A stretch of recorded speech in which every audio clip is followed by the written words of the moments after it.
शंभूराजे देसाई आपल्यासोबत आपण त्यांच्याशी बोलणार आहोत. लेक लाडकी योजनेवरती बरीचशी टीका टिप्पणी होते आणि त्यासोबतच म्हणतात की फसवे आश्वासन आहेत, पूर्णच होऊ शकणार नाही आणि सरकार सर्वसामान्यांना गाजर देण्याचं काम करतं.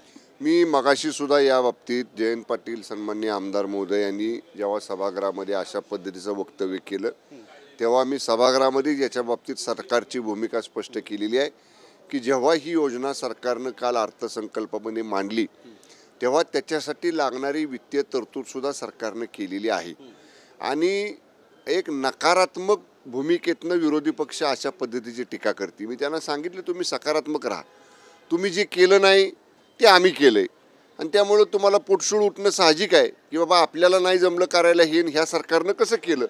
ठीक आहे, तर त्यांना त्याची खंत वाटती, त्यांना ते बाबतीत ते बोलत आहेत, त्यांना बोलू दे, त्यांना काय बोलायचं असेल ते. पण मी एवढं सांगेन की हे महायुतीचं महाराष्ट्रामधलं सरकार ज्या घोषणा विधानसभेमध्ये करतं, ज्या घोषणांचे आदेश पारित करतं त्याची 100% अंमलबजावणी करण्याची सुद्धा जबाबदारी ही या सरकारची आहे. माननीय शिंदेसाहेब, फडणवीस साहेब आणि माननीय दादा या तिघांच्या नेतृत्वाखाली काल केलेली एकही योजना आम्ही तशी जाऊ देणार नाही. 100% त्याच्यावर अंमलबजावणी केली जाईल. नाही, पण याच्यामध्ये मग विषय असे पण आहेत की जिथे 1500 रुपये आधीच संजय गांधी निराधार योजना असेल किंवा मग श्रावणबाळ योजना असेल किंवा मग शेतकरी सन्मान योजना असेल, या योजनांचा जो लाभ घेतोय त्यांना या योजनेचा फायदा होणार नाही. बरंचसं नरेटिव्ह सेट केलं जातं याबद्दलचं आणि कन्फ्युजन आहे. नरेटिव्ह सेट करणं ही विरोधकांची पद्धतच आहे. दुहेरी लाभ, एका व्यक्तीला दुहेरी लाभ कधीच घेता येत नाहीत. म्हणजे याही योजनेचा फायदा घ्यायचा आणि याही योजनेचा फायदा घ्यायचा, असे दुहेरी लाभ कुठंच घेता येत नाहीत. हा नियमच आहे. त्यामुळे हे सगळ्यांना माहिती आहे, जे आमच्यावर टीका करतात त्यांना सुद्धा माहिती आहे. पण केवळ आता हे चांगला निर्णय घेतलाय, एवढा लोकप्रिय निर्णय घेतलाय, त्याच्यापासनं सामान्य माणसांचं, नागरिकांचं, जनतेचं लक्ष विचलित करायचं आणि मग हे घेतलं तर हे मिळणार नाही. तुमच्या काळातही तसंच होतं. दाखवा तुम्ही म्हणावं की तुमच्या काळात एका व्यक्तीनं 2 योजनांचा लाभ घेतलाय. त्यामुळं त्यांना सुद्धा हे माहिती आहे. पण जाणीवपूर्वक सरकारच्याबद्दल एक सरकारला बदनाम करण्यासाठी आणि चांगल्या निर्णयापासून जनतेचं लक्ष विचलित करण्यासाठी केलेला हा एक केविलवाना प्रयत्न आहे. तीर्थक्षेत्र योजना देखील या ठिकाणी सांगण्यात आलेली आहे. पण 60 वर्षावरील लोकांच्या मतांवर डोळा आहे अशी सुद्धा टीका होते. अरे मला त्यांना एकच साहेब सांगायचं आहे, तुम्हाला काव त्यावेळी सुचलं नाही? तुमचं सरकार होतं ना 2.5 वर्ष. आज ही लक्षवेधी सूचना सभागृहामध्ये आली.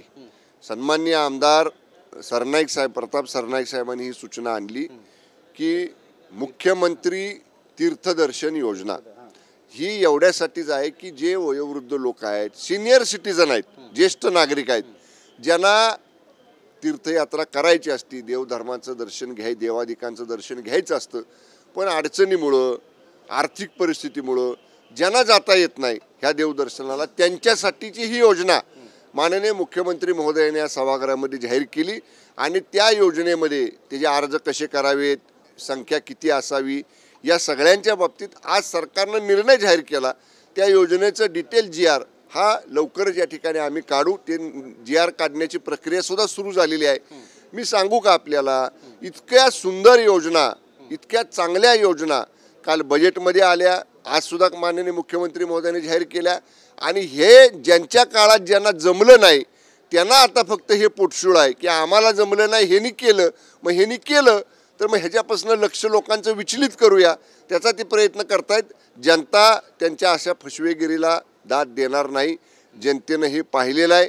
प्रॅक्टिकल काम करणारं हे सरकार आहे.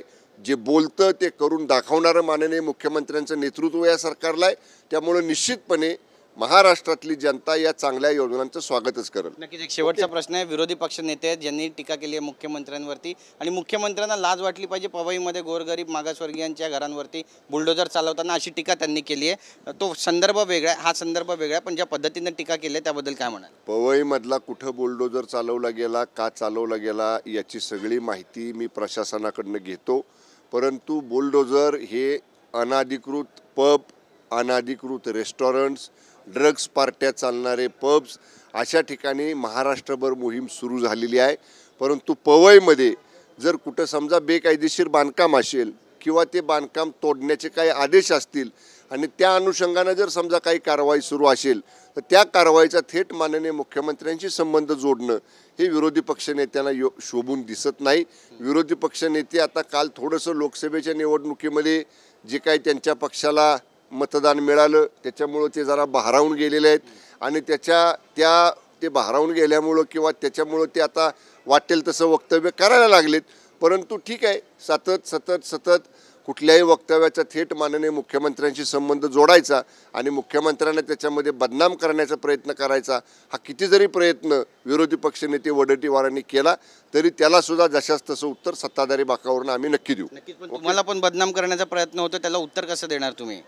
मी तेच सांगितलं ना, त्यांना जे काही सभागृहामध्ये उत्तर द्यायचं ते आम्ही सभागृहामध्ये देऊ आणि सभागृहाच्या बाहेर माध्यमांच्या समोर द्यायचं ते माध्यमांच्या समोर देऊ.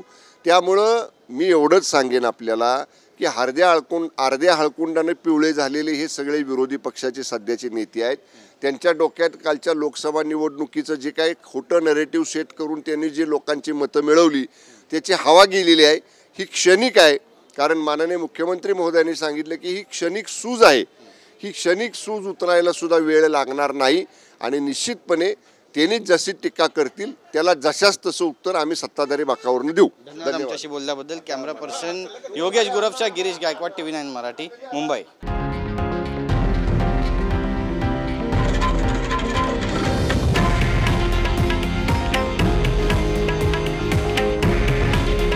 हे आहे देशातील नंबर 1 न्यूज नेटवर्क आणि आपण पाहत आहात TV9 मराठी. काळजी तुमची, हित महाराष्ट्राचं.